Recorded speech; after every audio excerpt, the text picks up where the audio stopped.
तो अंजना का कल्प भेद से, जैसे यहाँ कुंजर नाम के बानर के यहाँ जन्म बताया, ऐसे ही गौतम और अहिल्या के यहाँ भी इनका जन्म बताया है। तो जब इनका इस अप्सरा का जन्म हो गया अंजना के रूप में, वानरी के रूप में, तो इसका विवाह हुआ केसरी नाम के बानर के साथ। केसरी, शंकर सोवन केसरी नंदन। शंकर जी तो सबके पिता है, पर वो स्वयं बन गए केसरी नंदन, माने केसरी के पुत्र बन गए। अब अंजना का विवाह केसरी के साथ हो गया।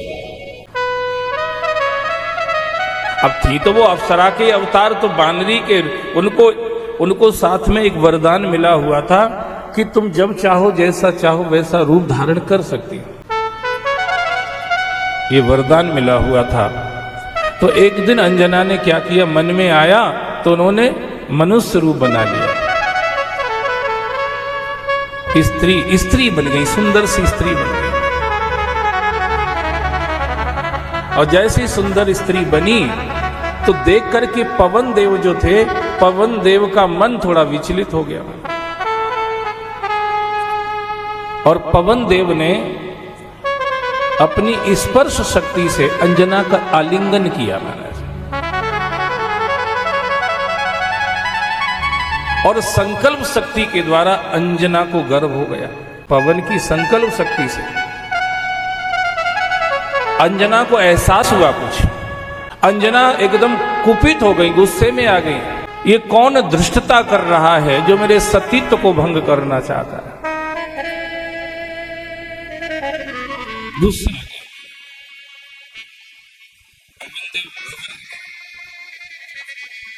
एकदम अंजना के सामने आ गए। अंजना, मैं देवता हूं, पवन देव,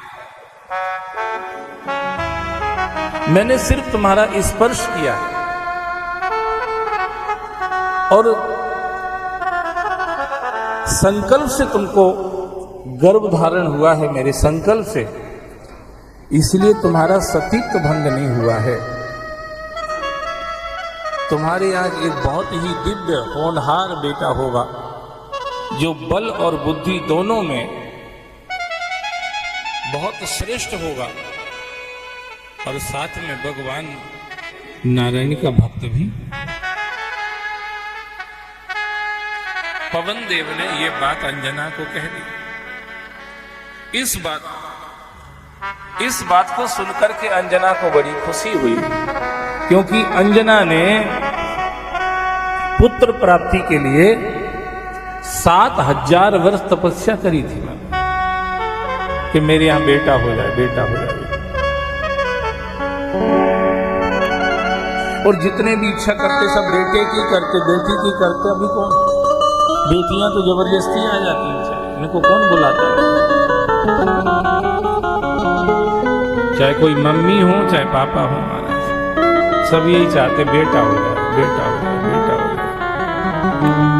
बेटी के लिए कभी कोई व्रत नहीं करता, बेटी के लिए कभी कोई याचना नहीं करता कहीं जाकर के मेरे यहाँ बेटी हो जाए।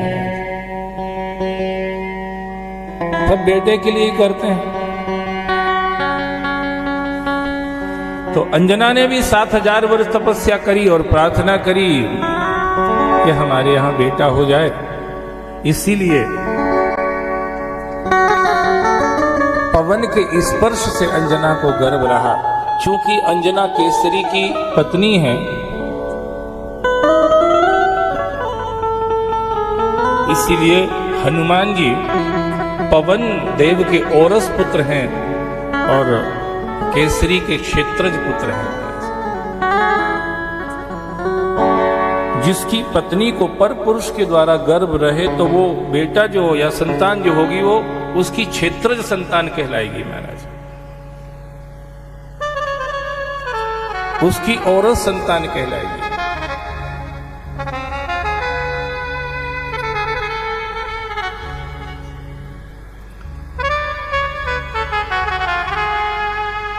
जैसे बृहस्पति जी के छोटे भाई उतथ्य जी की पत्नी बड़ी सुंदर थी। बृहस्पति जी का मन एक बार आसक्त हो गया उनके ऊपर। परिणाम स्वरूप उतत्थ की पत्नी को बृहस्पति जी के द्वारा गर्भ रहा। अब वो बेटा हो गया, दोनों का जो बेटा हुआ, तो वो उतत्थ जी का क्षेत्रज पुत्र हुआ, बृहस्पति जी का औरस पुत्र हुआ। दो का बेटा हो गया। वो दो का बेटा होने से इसका भरण पोषण कौन करेगा? तो बोले दोनों मिलके करेंगे, इसलिए उस बेटे का नाम हुआ था भरद्वाज। भरद्वाज दोनों उसका देख रेख करेंगे, भरण पोषण करेंगे दोनों। उस बेटे का नाम हुआ भरद्वाज। ऐसे ही श्री हनुमान जी महाराज जो है ना, वो केसरी के क्षेत्रज और पवन देव के औरस पुत्र है महाराज, इसलिए उनको दोनों का ही बेटा माना जाता है। माना जाता है कि नहीं? शंकर सोवन केसरी नंदन, शंकर सोवन केसरी नंदन, तेज प्रताप महाजग वंदन, तेज प्रताप महाजग वंदन, विद्यावान गुणी अति चातुर, विद्यावान गुणी अति चातुर, राम काज करी वे को आतुर, राम काज करीबे को आतुर, शंकर सुवन केसरी नंदन, शंकर सोहाना केसरी नंदन, केसरी नंदन, केसरी नंदन, केसरी नंदन, केसरी नंदन, केसरी नंदन। शंकर जी बन गए केसरी नंदन। अब पर उनको सिर्फ केसरी नंदन ही नहीं कहते, उनको पवन तनय संकट हरण मंगल मूर्ति, पवन तनय संकट हरण मंगल मूर्ति रूप, राम लखन सीता सहित हृदय बसो सुरभूप। उनको सिर्फ केसरी नंदन नहीं कहते, उनको पवन तनय, पवन पुत्र भी कहते हैं। दोनों के बेटे हैं। हुआ क्या? अंजना नहा के बाल सुखा रही थी खड़ी श्रेष्ठ पर्वत पर, और उससे ये घटना घटी थी। उसके कारण शिव जी को आना था, ये निमित्त बना था। कोई कहते हैं और भी कारण है जिससे शिव जी हनुमान जी के रूप में इस संसार में आए।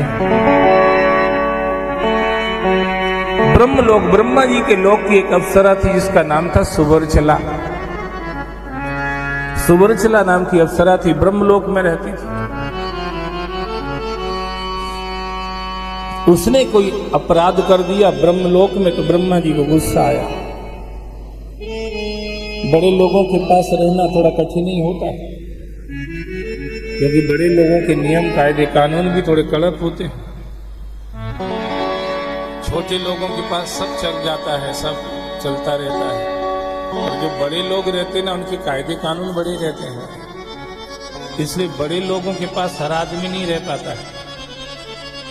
छोटे मोटे लोगों के सबकी दाल गल जाती, सब करते रहते फिर भी सब चलता रहता है। बोलो शंकर भगवान की। बड़े लोगों के यहाँ ऐसा नहीं चलता है। बड़े लोगों के यहाँ जो भी होता कायदे कानून से सब काम होता है। अब ब्रह्मा जी क्या, इसने गलती कर दी ब्रह्मलोक में, तो ब्रह्मा जी ने इसको श्राप दे दिया सुवर्चला को, तू गिद्धनी गीद बन जा, गिरधी बन जा, गिरधी। अब वो चरणों में गिर गई ब्रह्मा जी के। सुवर्चला, अपराध तो हुआ है, आप क्षमा कर दो। कोई ना कोई रास्ता, बोले अब गिरधी तो तुम्हें बनना पड़ेगा, पर अगर उस शरीर से भी तुम भगवत कार्य कुछ कर दोगी तो तुम्हें इस श्राप से छुटकारा मिल जाएगा। कितनी अच्छी बात आ गई। हम अपने कर्म के दोष से संसार में पतित होते हैं, कर्म के दोष से हमारा पतन होता है। हम लोग सब कटी पतंग हैं। कौन सी पतंग है? मकर संक्रांति पे कट गई पतंग हमारी सबकी महाराज, और आकर के पड़े हैं पृथ्वी पर। क्यों पड़े हैं? क्योंकि हमने कोई ना कोई दोष किया, कुछ दोष हुआ हमसे, अपने जीवन में परिणाम स्वरूप हमको संसार में पढ़ना पड़ता है महाराज, पढ़ना पड़ता है। पर इस अपराध से मुक्ति के लिए, इस दोष से छूटने के लिए, इस पाप से छुटकारा पाने का रास्ता क्या है? श्री रघुनाथ चरितस शतकोटि प्रविस्तरम एक एक अक्षरम पुंसाम महापातक नाशनम। इन अपराधों से, इन दोषों से, इन पापों से छूटने के लिए संसार के पास कोई साधन नहीं है। संसार आपकी हेल्प नहीं कर पाएगा इसके लिए तो आपको भगवान से ही जुड़ना पड़ेगा।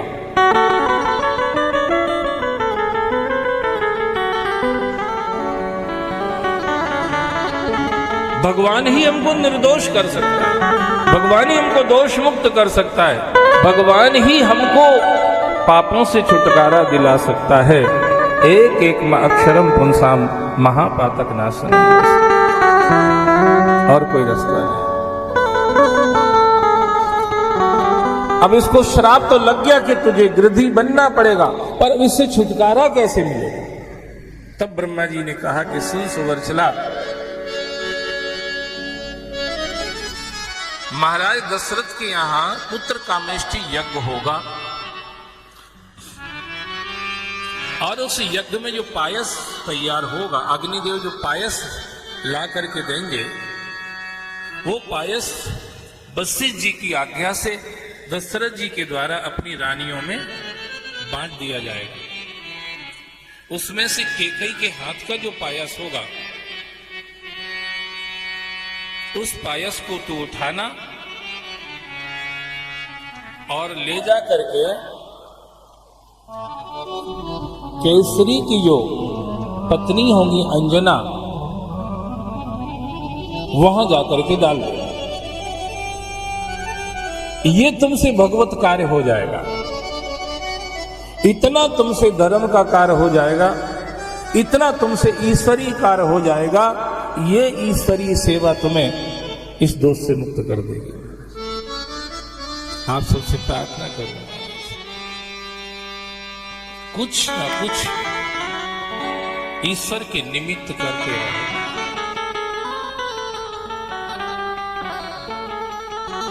और कोई नहीं है छुटकारा, बाकी सब बंधन में बांधने वाले हैं, छुटकारा दिलाने वाला कोई नहीं है भैया। ये संसार के जितने रिश्ते नाते हैं ना, ये कोई तुम्हें नहीं छुड़ा पाएंगे।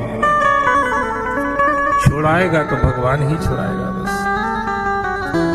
इसलिए इधर से छूटने के लिए उससे जुड़े रहो,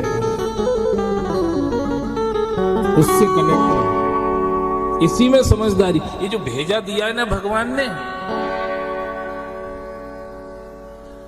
ये इसका यही सबसे अच्छा उपयोग है। उससे जुड़ो। अपनी ऐसी स्थिति नहीं कि अपन सीधे अपने भावों से, विचारों से, क्रियाओं से जुड़ जाएं। सत्संग का सहारा लो महाराज। जब सत्संग में आप ऐसी बातें सुनेंगे तो निश्चित रूप से आपका मन होगा भगवान से जुड़ने।